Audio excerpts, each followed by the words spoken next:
Night, you will close a door. Maybe your partner is already beside you, warm and half asleep. Maybe you are alone. Either way, you will turn the lock, pull the curtain, slide your phone face down on the nightstand, and disappear. No one can see you. No one can hear you. Whatever happens in this room tonight, a whispered argument, a held hand, a body curled into another in the dark, belongs only to the two of you. The walls hold, the latch clicks, and the world goes quiet around the shape of your private life. You have never once thought of that as an invention, but the real answer is far stranger than the door makes it look. The privacy you are sitting inside right now is one of the youngest things your species has ever built. Younger than farming, younger than the wheel, younger than writing. For almost the entire human story, that locked door did not exist, and the people who lived without it were not suffering from its absence. You are. So here is the question worth losing a little sleep over. For 300,000 years, how did your ancestors survive with no privacy at all? No walls, no bedrooms, no corner of the earth that belonged only to them. The answer will quietly change how you see the door you close tonight. Start with the size of an ancient life. For most of human history, the entire radius of your world was about 50 feet. That is not a figure of speech. In 1992, the Oxford anthropologist Robin Dunbar gathered decades of field studies of foraging peoples from every inhabited continent. The pattern was almost unbroken. A band of 15 to 50 people stayed within 50 feet of one another through most of the waking day. 50 feet is roughly the length of a school bus.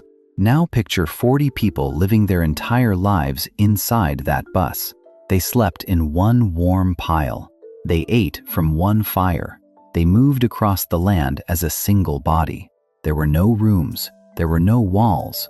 There was no surface anywhere that separated one person's life from another's. If you argued with the person you loved, 40 people heard it. If you were sick, they knew before you said a word. If you wanted to be alone, there was nowhere on earth to go. And if you and the person you loved wanted a single moment to yourselves, you wanted it inside that same 50-foot circle, with 40 pairs of ears only a few steps away in the dark. And here is the part that breaks the modern brain. This was not the fate of the poor or the unlucky. The strongest hunter lived this way. The wisest elder lived this way. The leader lived this way. No one in the group had privacy, because privacy, as a thing a person could own, did not yet exist. So how do you build a private life with no private space? You build it out of agreement. In 2014, the anthropologist David Sampson, now at the University of Toronto, spent years studying how the Hadza of Tanzania sleep and live.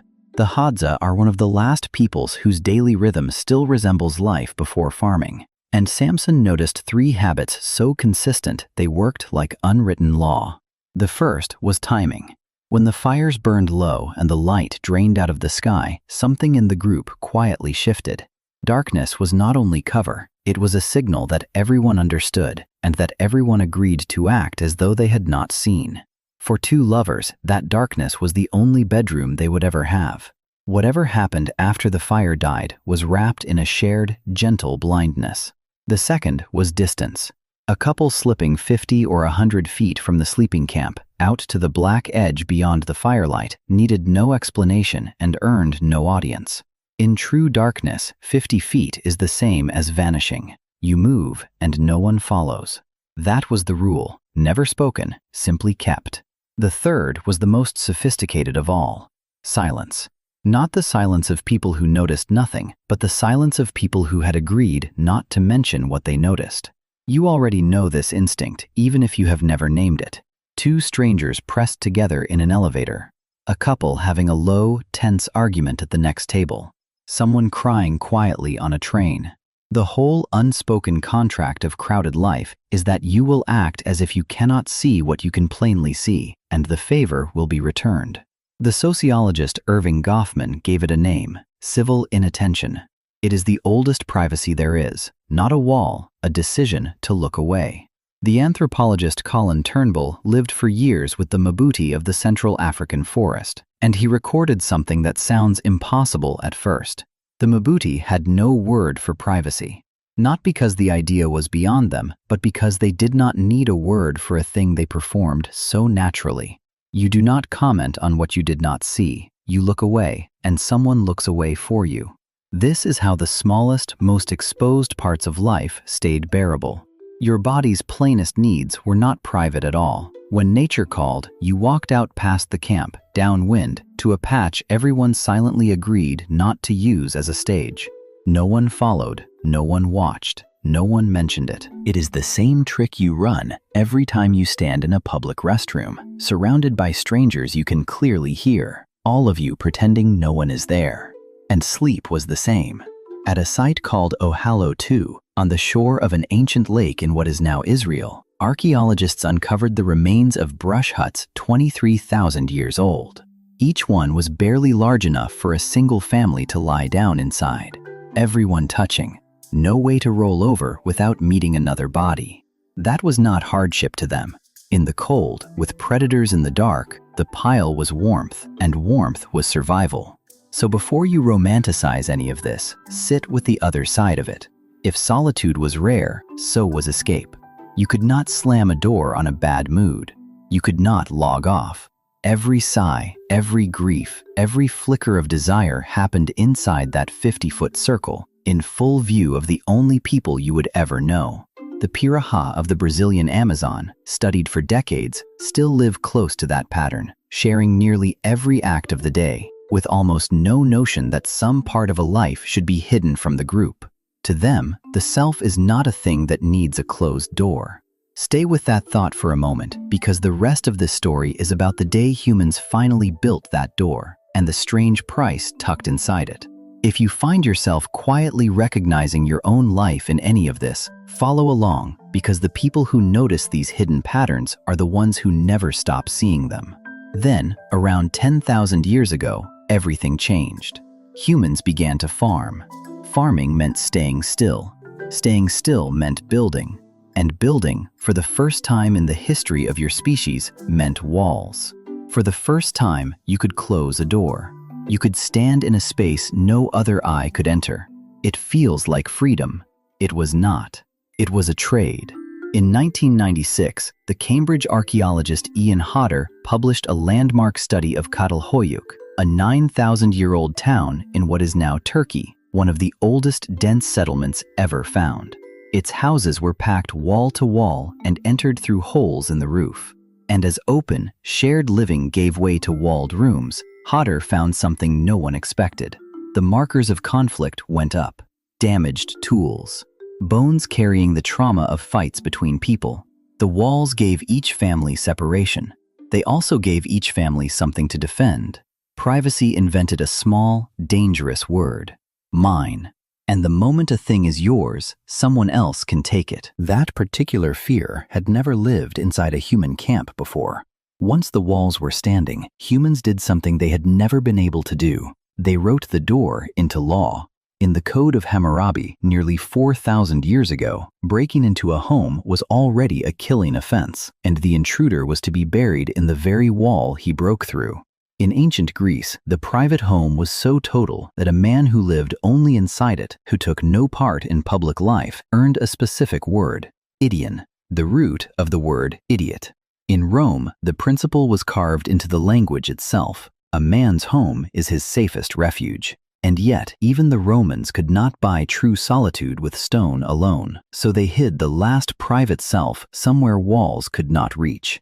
Cicero, a giant of public confidence, poured his real fear and grief into letters meant for one friend's eyes only. The private room moved inside the sentence, inside the self. Even with all of that, privacy stayed rare for almost everyone. In medieval Europe, whole families shared one room. Travelers shared beds with strangers at the inn. Children slept 3 and 4 to a mattress, and no one called it poverty because it was simply life. The private bedroom you woke up in this morning became ordinary only about a century ago. A single century out of 3,000. Think about how thin that sliver is. For 99.9% of the human story, you would never have been alone. So why does that one narrow stretch matter so much? Because of what it has done to you. The average adult in the wealthy world now spends more hours alone than any human who has ever lived. You have more privacy than ancient kings dreamed of, and the World Health Organization now lists loneliness as a global health crisis. People report fewer close friends than at any point that can be measured. In the very places that finally won the privacy your ancestors never had, anxiety and isolation keep climbing. The walls worked. They did everything they were built to do, and the species that built them has never felt further from itself. The psychologist Erich Fromm argued that the very hunger for privacy is a symptom of something deeper, the rise of the separate individual, the self cut loose from the group. To an ancient human, being alone was not peace, it was exposure, the firelight at your back and the dark at your throat. Solitude was not a reward. For most of human history, it was a slow way to die. That is why the Mbuti never needed a word for privacy. What they needed words for were their bonds. Every relationship, every role, every tie that held one person to another.